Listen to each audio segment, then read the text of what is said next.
working in networking? 25 years, long time.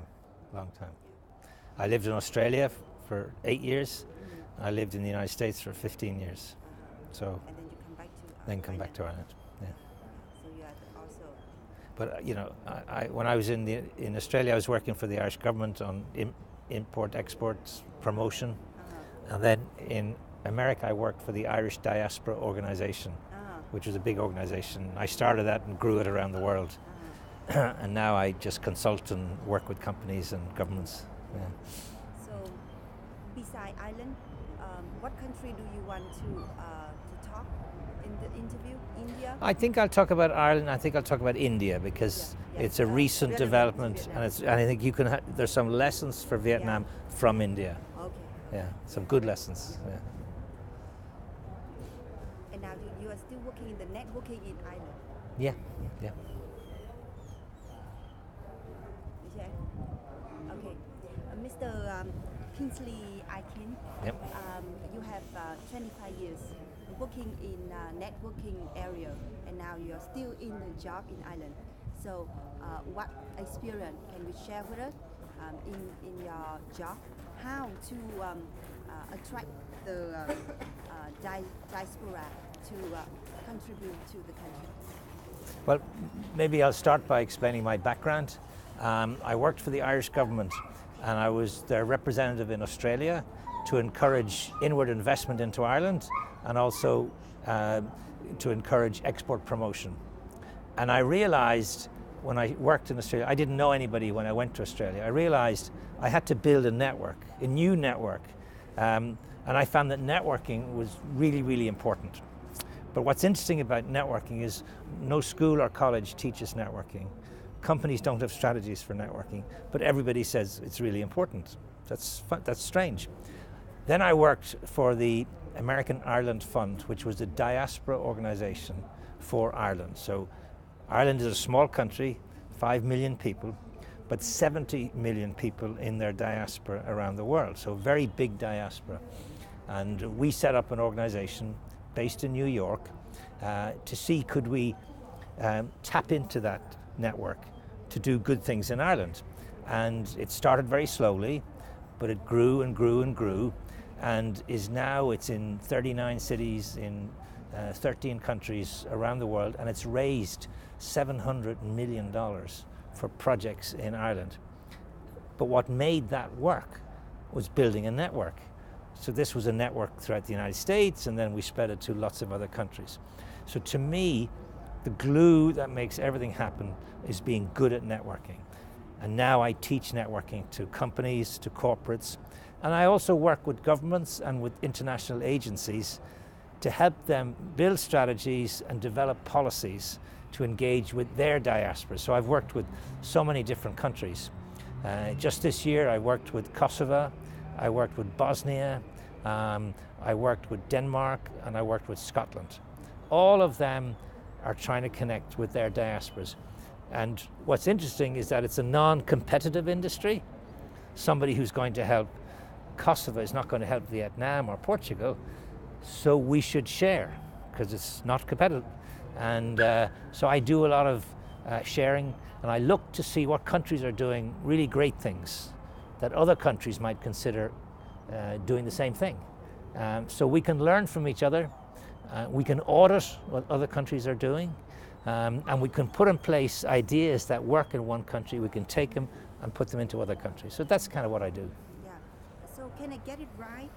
So there's 5 million people in Ireland, and the diaspora is 70 or 17? 70 million, yeah. Of Iceland people, of Ireland people? People all Ireland the world? are descendants, yeah. Are all descended as well. yeah. Yeah. Around the world.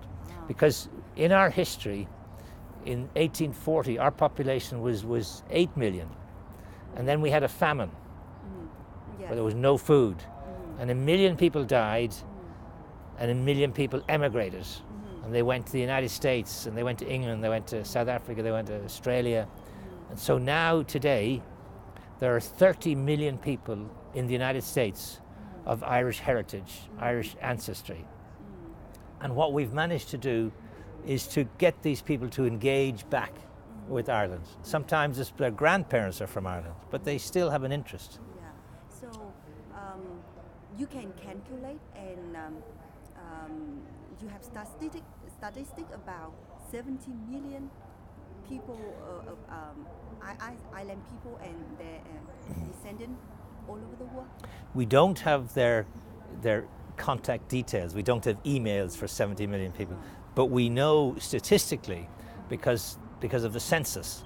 So the US Census, when you complete the census form, you can tick a box that says my ancestry was Irish, German, Spanish, you know. So we know there are 34 million. Tick the box. We also can track people by their surnames, you know, certain specific names, just like in Vietnam, the specific names. So there are ways, but we don't have the contact details, the email details or addresses for every one of those people. Yeah. But we do have for many. Yeah. So what do the island government do to attract the diaspora? The diaspora? So we do a number of things. It's part of our constitution. The constitution of our country recognizes our diaspora, number one. Number two, we have a government department for the diaspora. We have a minister for the diaspora. The government have a budget, and every year they support Irish organizations in the diaspora. So there's a lot of government organizations and there's a lot of non-government organizations. So it is an important part of policy. It's an important part of, we have a national diaspora policy, and it is a prominent part of what we're doing in Ireland, is connecting with the Irish around the world. And we believe in a concept called diaspora capital, which is the resources that are available to Ireland from the people who are living overseas, and they're made up of three flows: flows of people, flows of money, and flows of knowledge. And what we've done is build these different networks, sometimes for business, sometimes for culture, sometimes for sport, sometimes for education, maybe it's for volunteering or mentoring. So lots of different, you know, strategies within the overall policy, lots of mini strategies, if you like, because we see these people, as I said today, not as lost actors, but as national assets. And we make a difference in our mind between the state of Ireland, which is lines on a map, a little small island, and the nation of Ireland, which is a big concept. So it's a global notion. So it's two interesting, conflicting, state versus nation. And we think the diaspora are very important to help us create our nation brand, which we talked about this morning for Vietnam. What's your nation brand? And that's very important. For example, you know, last week or 2 weeks ago, we had St. Patrick's Day, which is our national day. And all over the world, there were thousands of, you know, great parades and festivals and events. There were 300 famous buildings around the world were lit up in green. The Eiffel Tower here in Paris, you know, the Empire State Building, the Sydney Opera House, all the great buildings of the world were all lit in green. So we use our National Day as a day of celebrating our global diaspora. So it is also called the Green Day, isn't it? Yeah, green. Yeah. It's our greening. Yeah. You say that there are three flows: the people, the knowledge, and the money. Yeah. So which one is the most important? Well, no one is more important than the other. At the end of the day, probably people is more important. Sometimes it's hard to measure what they do, because somebody in the diaspora can make one telephone call, one introduction, which could be hugely important. So we in Ireland, for our economy, we are very strong on FDI, foreign direct investment. We bring in lots of companies. For example, Google have their European headquarters in Dublin. They've 10,000 people working there. And Facebook and Airbnb and lots of 700 US companies have their European headquarters. And we use our diaspora to give us those introductions, to find those people, and we call our diaspora tipping agents. These are key people who can tip a deal in our direction. Because we believe that life is a game of inches. It's very competitive. And our diaspora give us that little inch which helps us be more competitive. So we use them in every way we can. And it can be for tourism, or it could be for education, or it could be for sports, you know. Especially for the fewer people, how can you attract in the flow of people to the homeland? Well, we have lots of different initiatives. One I mentioned this morning was called The Gathering, where the Irish government decided to invite the diaspora to come and visit in one particular year, and organised every town and community and village in Ireland organised an event. It was a cultural event, a sporting event, a heritage event, and invited the diaspora to come back. And 300,000 people came back to Ireland during that year. So there is a market, there is a demand, but you have to put in place programs and policies to attract these people. And The Gathering was a good example. But The Gathering only copied what Scotland did 2 years before, which was called the Homecoming. And now other countries are copying what we did. And it's a good example of an initiative in Ireland that would work in other countries. And I think we can learn a lot from each other in the diaspora engagement space. Yeah. So what is the relationship between the government effort and the non-government effort? Well, we have, I think, quite a good balance.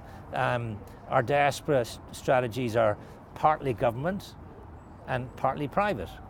And also we believe in having lots of initiatives, and some will fail. We have an expression, let 1,000 flowers bloom. You know, let lots of things happen, and some won't work, but that's okay. You learn from that. So we have an interesting mix. And the question here is, what's the role of government in diaspora engagement? Is the role of government to be an implementer or a facilitator? Looking at all the countries in the world, I think the best answer is to be facilitator. So you have some government initiatives. For example, governments have embassies and consulates all around the world. They have professional staff. They have resources. They have money. So they're in a good position to help build the networks all around the world. Like, I think this is a government event, you know. This is very important. At the same time, you need to engage the private sector. You need to engage individuals. You need to engage companies. So you need initiatives in that side as well. The Irish policy has another couple of elements. We look after the vulnerable in the Irish diaspora, the people who have problems, who may have mental problems or loneliness problems or sick problems or maybe in prison, or they have issues. So we support these people, we look after these people, and we also look to attract the most successful in the diaspora. And we try and connect the most successful people in the diaspora with the most successful people in Ireland. We organize events like this event to bring these people together. We have a thing called the Global Irish Network, GIN, G-I-N, like gin. So the Global Irish Network is 300 Irish CEOs all